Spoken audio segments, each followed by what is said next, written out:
A show with a difference.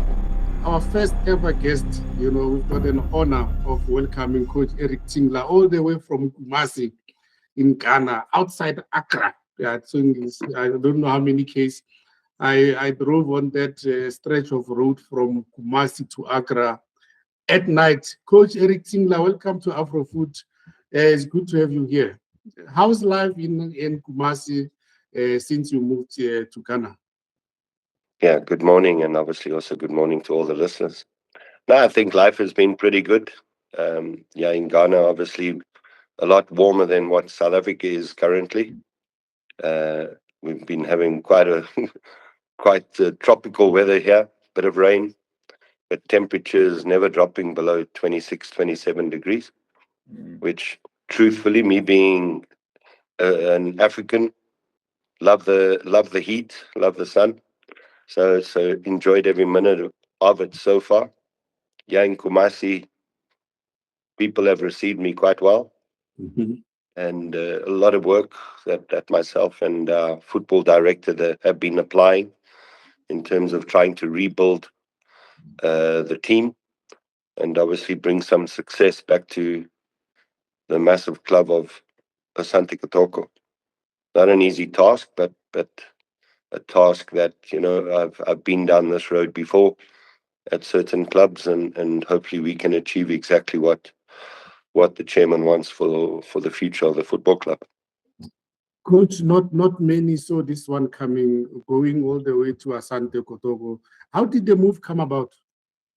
Well, it's I have the football director Stanley Menzel, someone that I've known for many years.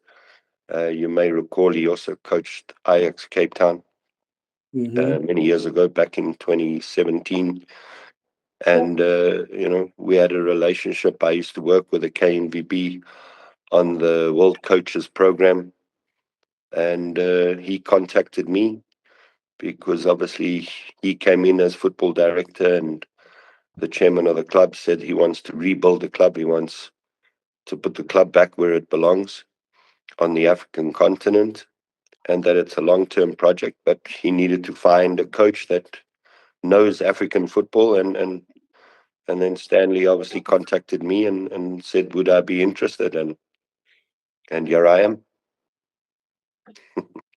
Yo, gee, all the way in Kumasi. And then I'm sure the mandate is clear. Take them back to uh, intercontinental club football. What will it take for you to get there? A lot of hard work. I think over the past 5 seasons, the club has not performed to the level that is required. The Mm, league here in Ghana is an extremely competitive league. Asante is obviously biggest club in Ghana, but not necessarily the richest club in Ghana. Mediama right now are obviously a very strong team with a lot of financial mm, backing. So the competition is going to be extensive. So our recruitment process at the moment, our scouting, Stanley and myself, we wake up in the morning looking at videos of players, and we go to bed at night still looking at players. So mm. we're looking to try and recruit a strong, competitive squad that can compete for the league. But at the same time, we've got to instill a different culture into the team because over the past season, as I said, they have not achieved the discipline both on and off the field has not been great at the club. The environment at the club has also not been a healthy environment.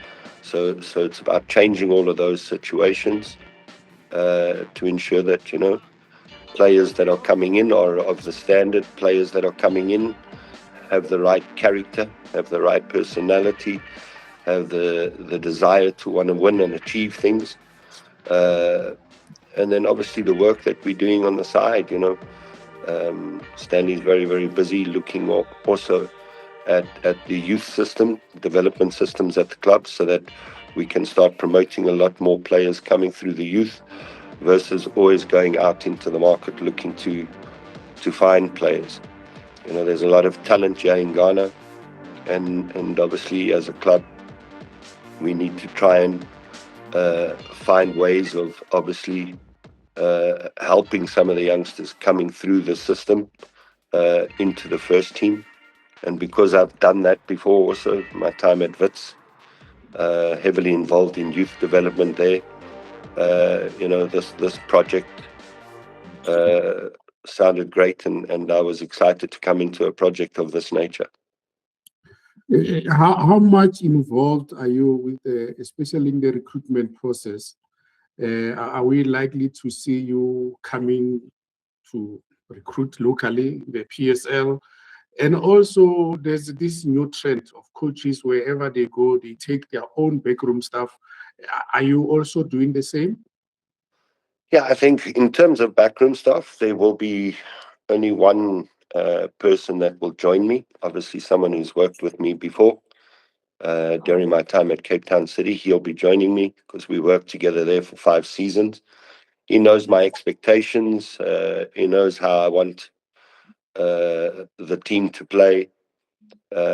He knows how to deal with the players and their expectations. In terms of Is he a bringing former players from player? South Africa, Is he a former player? no. It's Diogo Peral, who was my assistant, Oh, and okay. obviously he was also heavily involved in the youth Okay. at Cape Town City. So I think it's important that he also has that experience when it comes to youth football and developing Mm. young players. And then in terms of your involvement, I mean, from the youth structure to the top team, have you been given the freedom of the club to do as you wish? Yes, both Stanley and I, we've been put in charge in terms of the recruitment process and players that we want. Truthfully, because to answer your other question around South African players, the the Ghana market is very, very difficult market. Financially, the clubs don't have as much money as clubs do in South Africa. So to try and recruit players that may be playing in South Africa won't be easy. I did look to Mm. try and chase a player that was in South Africa, but then his demands don't match what the club can pay. I'm surrounded by former players, Rene. I'm sure I see he's salivating when you talk about development because he's involved with development. Rene Richard. Rene, anything to Coach Eric Tinkler? Yeah, I know exactly what Coach Eric was saying. Like even because he coached me, and what he was talking about is first of all, you're gonna have quality of the attitude of players because he gave us his experience when he was in England, and he literally used to be on the field like he'll even stop game to say, okay, we do this, we do that, we do that. But it was so much of a bonus. Like, that even improved my game so much. You don't even understand. Like when you were talking about like just the attitude of players, not the quality, but the attitude of players. That I saluted. Another former player, Sash, all the way from Zambia. You traveled from Zambia to South Africa. Coach has traveled from South Africa to Ghana. Any question to Coach Eric Tinkler? Yeah, coach, I just wanted to ask, having watched your team while you're coaching Skukune, I want to know your philosophy. What kind of philosophy are you going to instill in Ghana, and the kind of players that you have in Ghana, they're going to be able to follow the philosophy that you have, that you Yeah, like working with? I think my playing philosophy has never really changed. I want to play an attractive brand of football. I want to play a transitional brand of football. Um, and I've been applying that all my coaching career. Always been a fan of Spanish football, Barcelona 4-3-3, 4-2-3-1 system. That's always been the system that I prefer. And I think, yeah, in Ghana, the players have all those qualities that is needed to play that system. The Ghanaian players already, what I've seen here, a lot bigger than the South African boys. Mm. Height, strength, you know. So we've got to try and use that to the best of our ability. Um, and yeah, I think what the big difference that I see here is that, the hunger and the desire from the Ghanaian players, because as I stated before, the Ghana league is not a rich league, and the players know that if they want to become professional footballers, they have to get themselves into Europe or into North Africa, where they can obviously earn substantially more. So they don't show that complacency that you start seeing in the South African league, because a lot of the players in South Africa are quite happy with the type of money that they're earning. But yeah, that's not the case. Coach, obviously the ambition is to go back to intercontinental club football. One of the requirements is to have women football once you've qualified. We've got Kabo Zita, who's an expert on women football. She played at the highest level with Banyana Banyana. Kabo, anything to Coach Eric Tinkler? Good morning, Coach. Once Morning. again, yeah, I'm happy to see one of our own doing well in what you do best as a former footballer. From your playing days, you took all the leadership, and going forward now, you're taking the reins and giving us something in a foreign land. And I just wanted to know if you will be able to recommend players, probably maybe from the Ghanaian team, to come and maybe play in one of the teams in South Africa, just to connect the talent from Africa to Africa. Will you be able to recommend players that you feel that these players, they need more exposure? Because now when you're coaching there, you are not only coaching, you are also a mentor, and giving them that hype of playing football in a better league. Like you alluded that there's no much money, but there's talent in Kumasi. So would you really recommend players to come and beef up our Betway Premiership from Zambia? Ghana. Ghana, I mean. Yeah, I think obviously what you said is entirely correct. Um, we want to give players opportunities to better themselves. As a coach, I've always been passionate about developing players and seeing them then grow and go into bigger clubs, into Europe, into North Africa. The feeling that you have as a coach after seeing someone that you've worked with move on in life and become successful is the greatest feeling you can get. No money can buy that feeling that you have when you see that happen. And obviously, we would love to give the players here in Ghana the opportunity to come and play in the PSL. But at the same time, right now, my job is to try and keep all the talent that we have, because we want to compete for the league.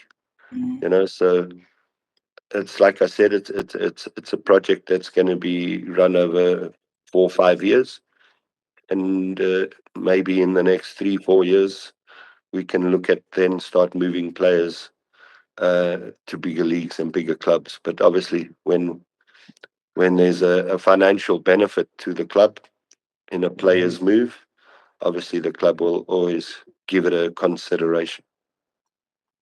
Coach, before I let you go, because of time constraints, you spoke of Mityana. We all know of Hearts of Oak. For you to go back to intercontinental club football, you obviously have to first conquer the Ghanaian league. The preparations for the new season, how have they been going? Preparations have been very, very good.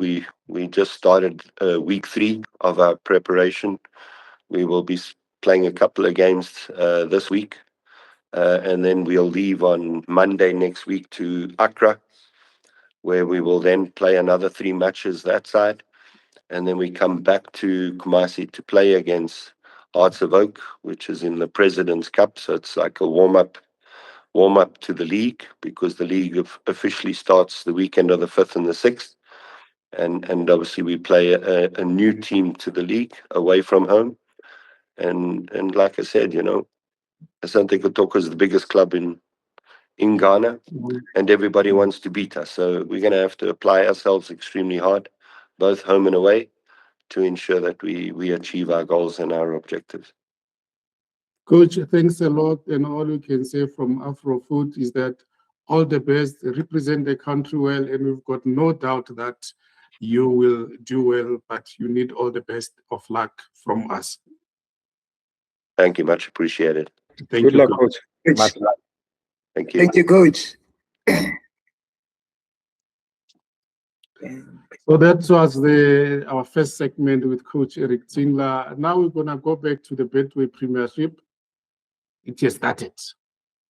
It started. I saw a goalkeeper holding a ball out of his line. I'm not sure whether it's about the rugby lines. There's always an excuse from what we saw in the match between Siwelele and TS Galaxy.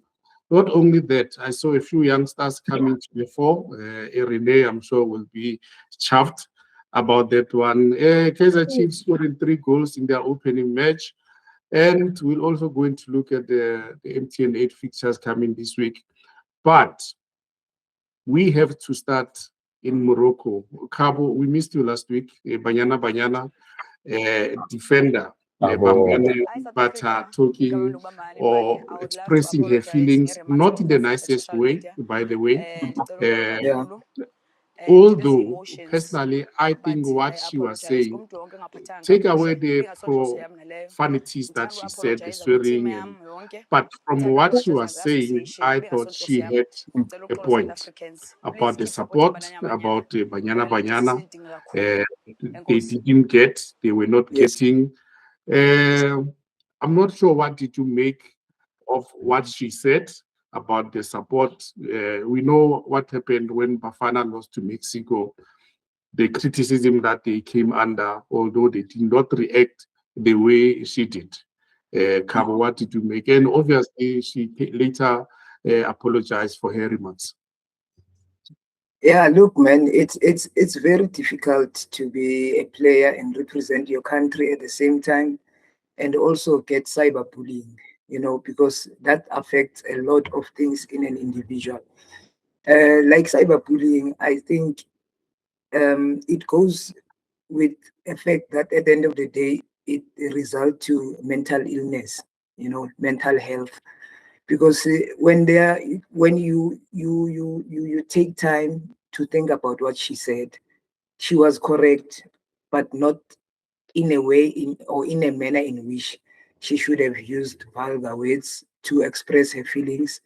And number two, I don't think it was correct of her to respond to the media, social media particularly, even if it wasn't pleasant for her to receive those critics, she shouldn't take it upon herself, because it was not only going to her, it was going to the entire team. So she took a biggest blast for her, especially with the South Africans. South Africans, we are quick to judge than support. I didn't like it Yeah. for nothing. Yeah, we quick to judge. Is the rule book that the players, policy that the players need to look at from SAFA to say when you are in camp, not just in camp, but as a player to say these are the do's and don'ts. Renee, I'm not sure if you've been in a situation like this where they take players through policy matters to say, well, these are the do's and don'ts. You don't respond because in life you can never please all the people all the time. Like with me coming from a professional level, I never ever got that to say don't do this, don't do that, don't say this, don't say that. At the end of the day, you must understand that we're all human. If people don't respect what you say, because we can chill here as friends, and we can block each other, nothing happened. But now, if you in a vicinity of like greatness, now everything is like proposed. Me, I don't respect that. I don't even respect the people that even blasted on that. I don't even respect those people. They're the scum of the earth to me. But Sasha, how as a player, how should you respond when you are in a situation like that? Shanko, I think sometimes silence is golden. You have to be the bigger person and just avoid responding, because once you respond, it becomes bigger than it is. So silence was what you're supposed to do. Just keep it professional. Keep silent. Do your job. Then afterwards, then you start looking at social media. The thing is that you're in camp. Yes, you've got social media. These days, it's all about social media. Everybody wants to look at social media, but you have to restrain yourself, because one bad comment blows up in your face at the end of the day. So you see, if she had just kept quiet, none of this would have blown out of proportion. But we also have to look at, Sashi, we also have to look at what about she's keeping things in that is not let out. That's going to be a problem for her. That's going to be a problem for the fans, because maybe there's one fan where she's walking out the tunnel and she pulls a middle finger, and then all breaks loose. Like, Yeah. like for me, she rather be expensive like that. True story. Yeah, no. Sometimes we lose our emotions. We're human after all. But yeah, the minute you answer back, it's something else. Obviously, she was bottling something up she had something bottled up, and it just blew out, and then it became something else. So maybe she should have talked to somebody. Maybe she had issues, but it's always good to talk to someone. But the main problem is the someone that she was talking to is the fans, and the fans are never wrong. They're always correct in their heads. They're forever correct. But Yeah, So And this but is this about not playing on a this, high level, sounds, especially in national team. is this not a cry for help? To Yeah. say, look, before the World Cup in Australia and New Zealand, Banyana, I mean, we saw, I'm not even sure it was a B team or a C team that took to the field in Tsakani against Botswana because there were issues in the camp. Now, even before this Wafcon in Morocco, there were issues around the technical team. Is this not a cry for help from the players? Yeah, it is, because when you are in camp, there's a lot that is happening, and it's also affecting the players.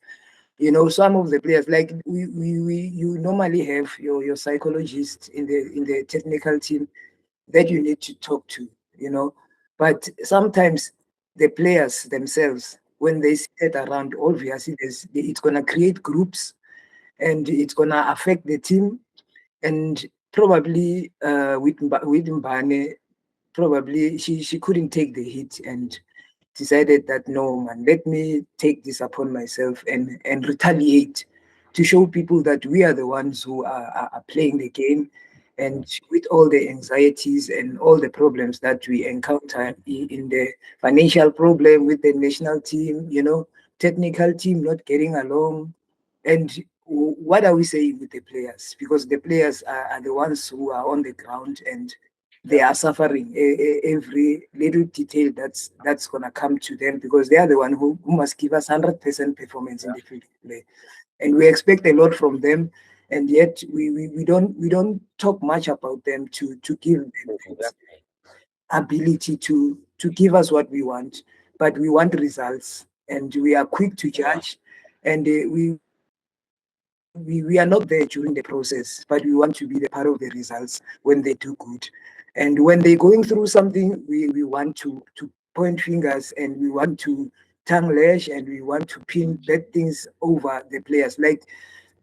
Like Don said, that we are only human, and some of the things you can stomach. I hear what you are saying, Sashi, when you say it's better not to respond, but how do you start playing your game and give 100%, like give us your best of your ability, if inside you are not 100% because of things that are happening around? But Because it comes with the territory. When you represent the nation, you represent your team. There's always going to be criticism, but we have to be a bigger player, a bigger person in a situation like this. Renee, I see you've got something on your chest that you want to I do. out. Yeah, because we talking about life situation there. Imagine maybe your son, your daughter, whatever, maybe at 9 years old, they're holding boyfriend's hand there. How you gonna respond? Yeah, you're gonna go probably ballistic terrain, and No, Renee, I think we. it's not the relevant example that we're giving. We're talking about Oh, someone who's I'm saying representing the country. Granted, they did not play well in that game against yeah, because Tanzania, at and the end of criticism was justified. You know, the way yeah, they played compared to the expectations. We expected a lot from the team, and then they must accept, you know, when things did not go their way, that I'm the but first one to raise my hand. is the I'm not, country holding our hand, or they're letting go when it's relevant? That's what I'm saying. Or you're that's gonna why hold it I'm saying constantly. you need to be a bigger person, because especially when you're dealing with people that you don't know. Criticism will always come in. That's it comes with the national team. You're always going to get criticized. Yeah. That's why I'm saying greater restraint is better. Then you discuss it among your teammates. You go and say, "Oh, gents, today they didn't play well. Blah blah blah blah blah." Okay, how do we fix it? You know, these days, social media will be the downfall of a lot of people, because everybody has the gadget right at the palm of their hands, and it's easy to say one wrong thing, then later on you want to fix it, but the damage has already been done. So this is where we're at the present moment. Damage has already been done, so now the apology comes in, so we're trying to fix it. Greater restraint. This is football. You control your emotions before you go onto social media. Apology accepted. Yes. Okay, thank you. I'm glad that apology has been accepted. There's another issue that we're going to talk about, the one of another player going to Morocco, leaving our shores. But there was a bit of a controversy about Infantino and then the FIFA financial equity, whatever that he wanted to do, that everyone, almost all the member associations were up in arms that he had to withdraw that proposal. Now people are gunning for his head. Infantino is a dead man walking. He started with the UEFA saying, no ways. CONCACAF also came out strongly to say there's no way they are going to accept the proposal of taking FIFA World Cup into putting it in a separate business entity. Who else? Asian football also. But CAF, interestingly, was on the fence. They did not say whether they support or they didn't support. All they had to say was, we are going to meet to discuss this thing, because there was an issue about 20 or 40 million US dollars that was being dangled around for member associations. I'm not so Sash, if you followed that story, and then what did you make of it? Yeah, I followed it. Infantino wants to cut a piece of FIFA and sell it to a certain company, and it's in the United States. I think this World Cup being held in the United States has brought out so many skeletons and so many money-hungry business people. With Africa, in Africa, we struggle a lot with our infrastructures, our youth development, and financial muscle too. So right now, our African associations, obviously, they'll deliberate and talk about it and discuss what's the best way forward. Because, we need the financial backing from FIFA. That 40 million, this is what I'm thinking. A lot of African countries, if they get that 40 million, Shanko, what do you think is going to happen? But at what cost? At what cost? Exactly, at what cost? Yeah. because And the way integrity has been kicked out the window, and it seems two colors of Infantino are coming out now. Before we respected him so much, but right now we're beginning to doubt: is this the right man that we really chose? So let's wait and see what happens in the next elections. But Rene, do you see him surviving this latest storm? No, not at all. Because first of all, we can't respect somebody that doesn't respect not only a nation but worldwide. Like I mean, we'll get somebody like Sane that he pumps money into Africa for development, for schools, for just on his own accord. So how can a big organization not be bold enough to even do something small? Cabo, I'm not sure what's your take on Infantino and his cronies in the US compared to his cronies in UEFA, and also kept silence on the matter. Yeah, apparently I learned that he tried to engage Donald Trump in the matter, and the 211 association that are registered with the FIFA, yeah, for the voting. I think they gave him they're gonna take away about 20% to allow him for his re-elections. And also Wales withdrew first in the election saga for supporting him, because there's a lot of regulatory and complaints about him. I don't think he will survive this one. It's a big one because it's got eyes everywhere and ears everywhere. So people are waiting to see what is going to happen, because we know they are big gurus. There's nothing we can do. If they can sit down around the table, we will be thrown out of the window, and he will still stand. So, but this time around, I don't believe that there's anything that will give him the second chance to come back as a FIFA president after this big scandal. But as such, let's take away emotions aside. UEFA, we know it's got money. European clubs have got money. American clubs, CONCACAF, well, they are on the up. They've got money. When you look at CAF, African clubs, maybe his mistake was not running the idea with confederations before, But I agree with the stance that will benefit, especially developing countries, that they will get money to can develop their football and take it to a notch higher to where Europe is.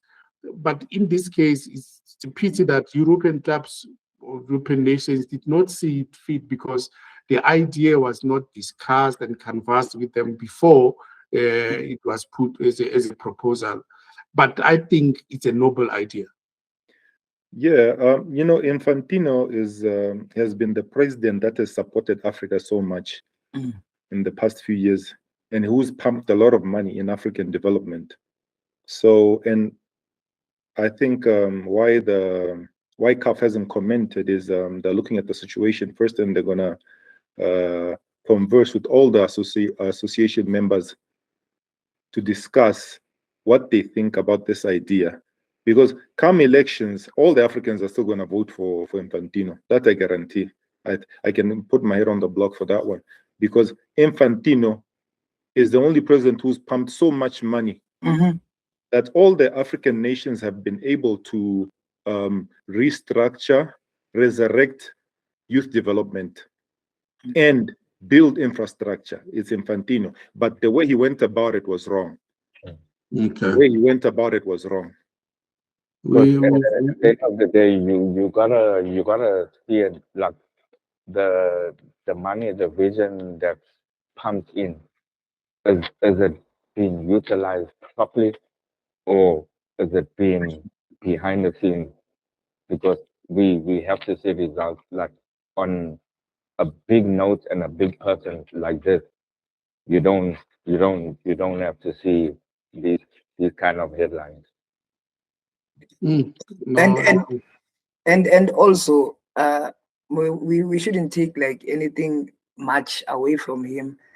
For women's football, like he also did good from 12 teams in the Wafcon to 16 teams, increasing the number, and also introducing the Women Champions League, and then also under 17 Wafcon that he also is going to be introduced. So I think the only matter here is that money is pumped on the other side, not also for women. Because I'm also thinking if we're still lacking domestic professional league, and yet we are still doing the same thing, all of us in it. Like it's football, it's football. It doesn't have different rules. In all of that being said, I think if that money, we say maybe we give him a chance to understand why did he put the money on the other accounts of those companies. He also including women's football in it, or it was solely looking at the World Cup for men, or both? There's one philosopher who once said insanity is to doing same thing over and over again and expecting different results. Hugo Bruce is gone. The question is, who is next? Or who should be next for you, Rene? I'm not sure. There are a few names who've been bandied about. Pizzo is one of them. Benny is one of them. Helmet, should there be a succession plan with Helmet Mkelele? I'm not sure. What did you hear? No, like for me, on a personal note, I think that Pizzo is the man for the job. Like with Hellman, the assistant, I think that team will that will be a dream team. I won't even lie. That will be a dream team. With Or Pizzo at the helm. Of coaches. Yeah. Pizzo and Hellman. Oh, both of them. Both of them.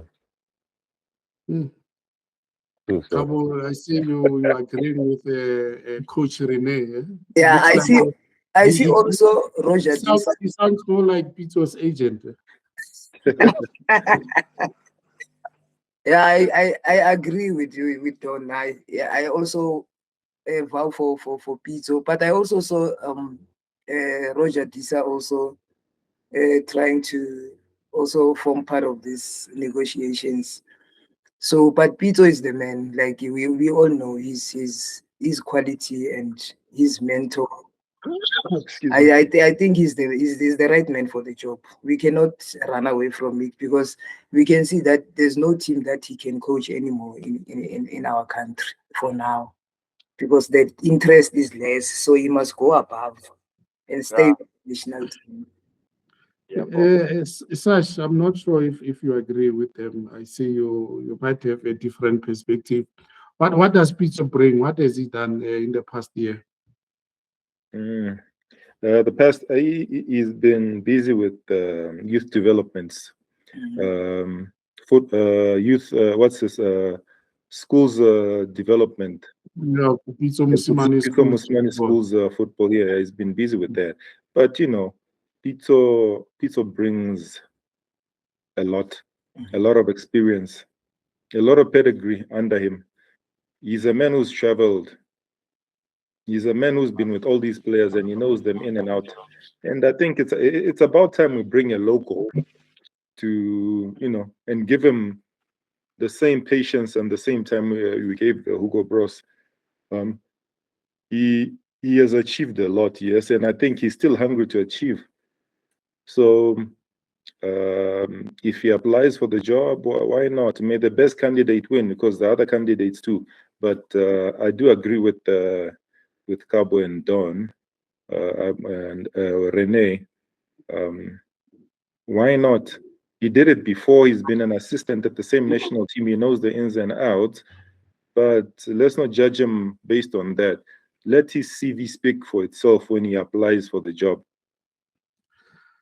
One player who's been overlooked for Bafana Bafana has been Taufatso Mabasa, even though he was a top goal scorer the previous seasons, but he never cracked it in Hugo Bruce's team. He's now moved to Morocco, to Moroccan champions, Maghreb Kifes, where he's going to sort of revive his career.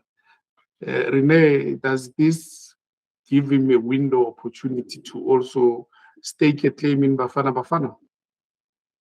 Yeah, I also think it's like a refreshing start, because everybody, like, you come out of a hole like a mole, then you come and see the light. I think it's gonna be a super refreshing start for you. That's great. Not many players leave, but we've seen that exodus coming from here. Now we're exporting to the African continent. We spoke about it in the past episodes, seeing players moving from our shores to African countries. I'm not sure if this is a stepping stone towards Europe, looking at his age as well. Kabu, do you think this move will benefit him and South African football in particular? Yeah, I think especially for us as South African, for the national team, because it's another level of gaining more experience on what he already have, and then bring out the best out of him playing in a foreign land. And I think it's also going to boost him to come back and join the Bafana team, because we're lacking a lot of proper strikers that we know that if we have so and so with his caliber of a player, I think it was wise. It was a wise move, and let's give him a chance to come back and show us what is he made of to qualify him to be in the national team. Sash, what did you make of the opening round of the Betway Premiership? We saw some not so good venues, grounds that I don't think even my fat cats can play there. Suffice to say, the league has already taken a decision to close some of them for a period of about 4 weeks. There are few stadiums which, for me, I don't think they meet the standards. But having said that, matches played in those stadiums. You do opening rounds of fixtures. What was your pick? Before I get into that, I was just gonna touch on Mabaso because he was in the Pirates squad, the champions winning squad, but then he was loaned out.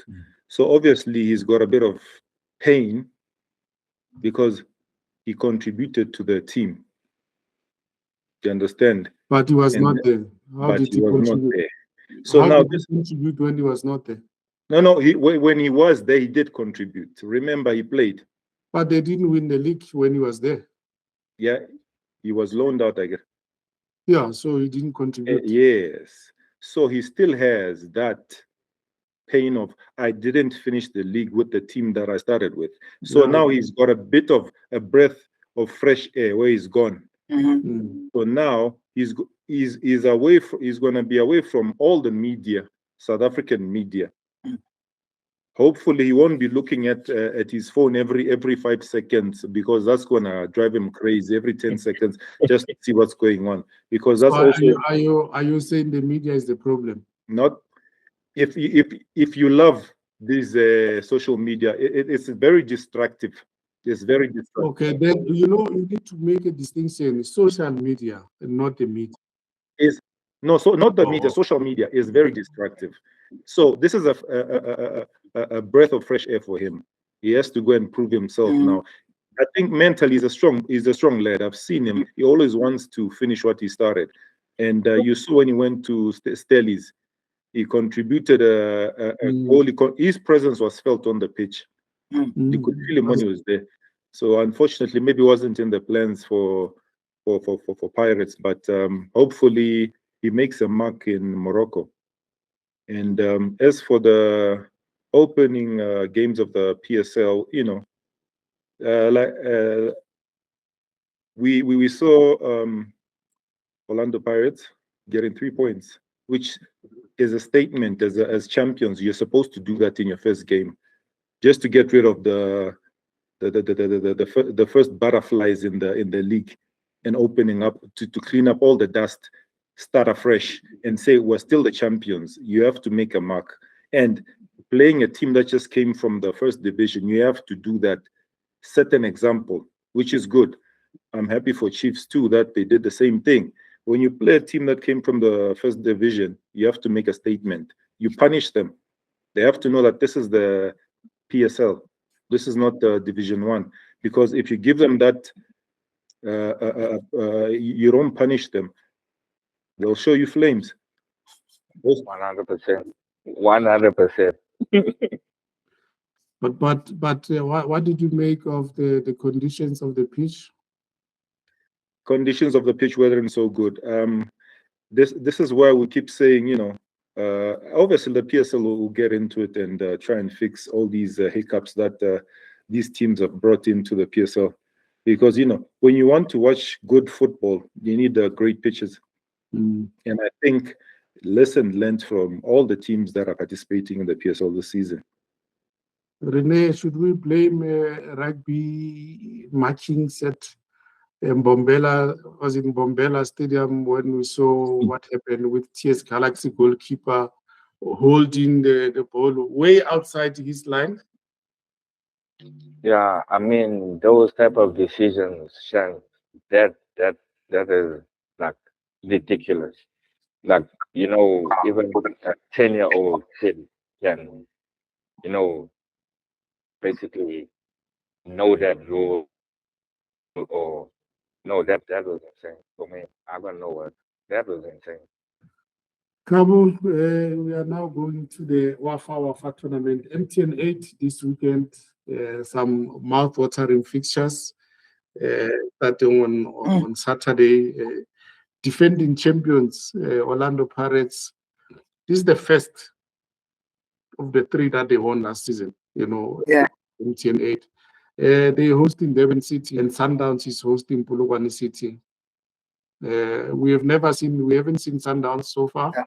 Because their match was postponed or rescheduled against Marumo Gallants. So this will be the first time we see them in action this season, up against Polokwane City, which won against Richards Bay over the weekend.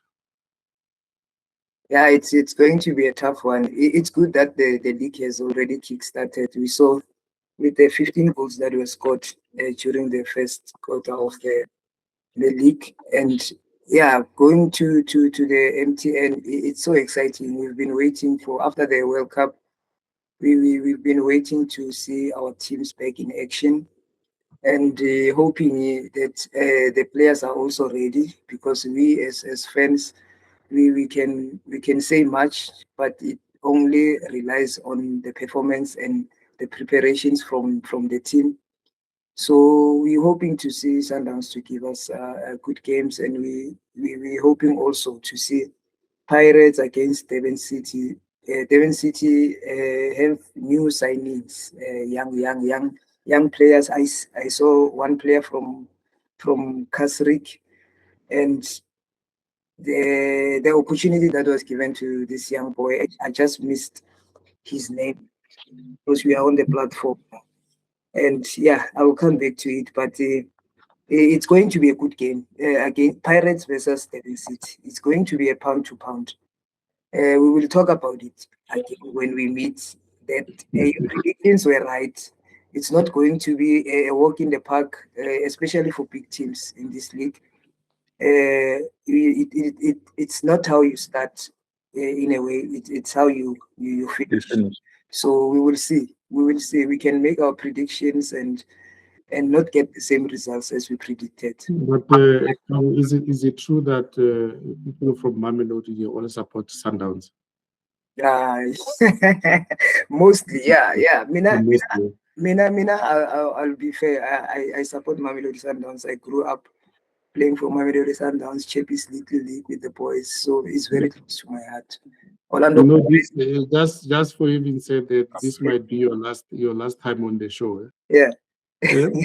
Yeah, Pirates is my secondary team also. Oh. Such, we saw, I'm not sure if this was a baptism of fire for Kruger United when they played Chiefs. Chiefs scored 3. Now they're playing Golden Arrows, which drew with Chipa United over the weekend. Golden Arrows, do you know how they play? They are always, nippy, good football, good on the eye, but sometimes they don't hit the opponents, although they will dominate possession with those young and running youngsters.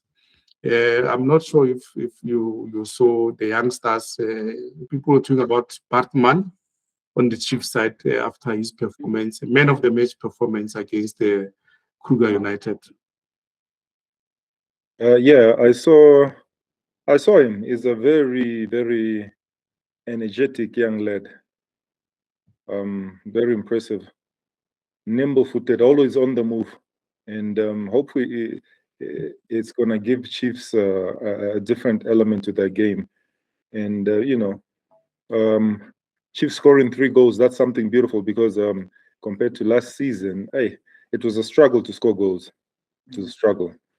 And I'm hoping this season, the PSL is going to be wide open, very wide open, that whichever competing team blows it up so that they keep us on our seats. We keep guessing who's going to take the league this time. Because like Cabo said, it won't be easy for any other teams, especially if you show respect. And the good thing is Chiefs didn't wait for Kruger to show them respect. They just pounced on them, punished, and moved on. So let's see this coming weekend when they play Golden Arrows. Golden Arrows, yes, is a team that plays possession football a lot, but like you said, they don't hurt anybody. Possession is considered the one of the best teams that keeps the ball. But possession without goals means nothing. Yeah, it's like you keep on marinating, but you fry it and then you don't eat it. That's the unfortunate part. Rene, the last fixture of the weekend is Skukuni against Amazulu.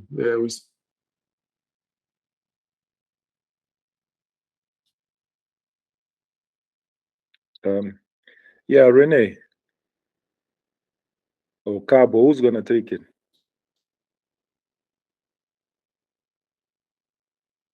You're muted. I know. I was saying the last one is Amazulu against Kukuni. We saw Atazwani beating Gavin Hunt away from home in this first game. Although it was not a pretty game, I think the pitch might have contributed. So was Kukuni against Kevin City. We saw Kaze winning his first game for Kukuni. Now it's Wafa, one must die. We always say so. Skukuni against Amazulu, Rene? Yeah, so like in these type of cup games, there's always a difference in the league and the cup game. So like ambition is always more on cup games than the league because the league is a process. The cup is basically little. And what Amazulu did, like Sachi said, because we had this debate with Gavin Hunt and Otto Zwane, and Sachi said something that because Otto was or with these players like abundance, he knows them, and that's exactly what came out on the outcome over the weekend. So me, I'm going to Amazulu for sure. Okay, now if we are going to do predictions, Sash, we'll start with you. Chiefs against Golden Arrows. That's a tough one. Chiefs haven't gotten a win, which has boosted their confidence. I hope it boosts them. to win the cup game, but a cup game is totally different. Like Rene just said, the cup game is a hey. League is a marathon. Cup game is just knockout. One mistake and you're out. So. I thought I heard you saying you're putting your neck on the block. No. That was for something else. But I'll give it to Chiefs. But the thing is, I know Golden Arrows won't respect. Golden Arrows doesn't respect Chiefs. That's the thing. So, but I'll give it to Chiefs. Okay. Cabo Pirates against Durban City. Remember, City, they are the champions of the Nedbank Cup. Yeah, it's a cup game. I think they will go to extra time with Pirates winning 1-0. And then but I shouldn't ask you about Sundowns because you're gonna say Sundowns over Polokwane City. Rene, we haven't seen Sundowns. They playing Polokwane City. Now, I can tell you this much. Like, one thing that I saw with Sundowns players over the season, over like a decade, is consistency. When those people, when I say they're happy, they are happy. When you go out on the field, they're happy. In the dressing room, they're happy. Outside the field, they're happy. So Sundowns is conquering. I can tell you that much. Okay, you took a long time to come to the point. Say Sundowns. Cabo, finally, as we wrap it with Wafcon fixtures, Cape Verde women's team, they are far from the Cape Verde that we saw at the World Cup in America. They've been the whipping girls of Wafcon. And then on Thursday, they're playing Cameroon, who have already qualified for the knockout stages. Cape Verde, Cameroon. Obvious Cameroon. Sash, we saved the best for last. We've got Mali against Ghana. Ghana lost to Cameroon It's a big one. on Sunday, and then now Mali beats Cape Verde. Now one must go. It's a big one. 3 points. I'll give it to Mali. Mali. Yeah. Okay. Don. Yep. Thanks for making time for today's show. You are more than welcome. Okay. Sash, as always, thanks for your contribution. And Cabo, welcome back to Afro Food. It's always wonderful having you around, sharing your expertise without fear or favor. Definitely. Until next time, God bless. Thank you. Thank you, guys. Bye-bye. Cheers. One love. The head. One love. So, family. Togetherness. Togetherness. Yeah.